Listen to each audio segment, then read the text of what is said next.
તરફથી હેરાન પરેશાન છે ને આર્થિક ભીષ્મ છે। એવા સમયમાં ખેડૂતોના સંપૂર્ણ દેવા માફ થવા જોઈએ અને પાક વીમા યોજનાની શરૂઆત કરવા માટેની માગણી સાથે ખેડૂતોની જે તકલીફ છે, જે પીડા છે, દર્દ છે, જે આક્રોશ છે, એને વાચા આપવા માટે સોમનાથથી ખેડૂત આક્રોશ યાત્રાની કોંગ્રેસ પક્ષ દ્વારા શરૂઆત કરવામાં આવી છે।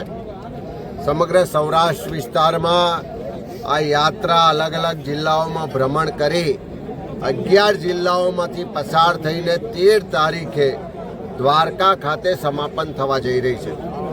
ત્યારે આખા દિવસ દરમિયાન આજે સોમનાથથી યાત્રાની શરૂઆત થઈ અને આજે સાંજે કેશોદ ખાતે આ ખેડૂત સભામાં સમાપન કરવામાં આવ્યું છે।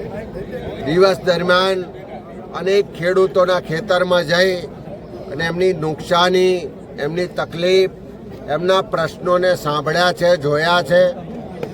ખેડૂતોની જે પીડા છે, જે દર્દ છે, જે આક્રોશ છે, જે એમનું રુદન છે, એને પ્રત્યક્ષ અનુભવ્યું છે।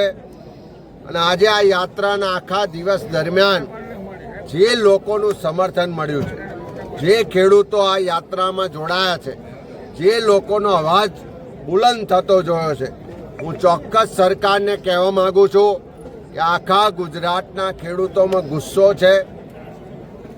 એની તકલીફો, એની પીડા પ્રત્યે સરકાર જે ધ્યાન નથી આપતી, એને લઈને આવનારા દિવસોમાં રસ્તા પર ઉતરીને લડત લડવાનો એમનો મક્કમ નિર્ધાર છે।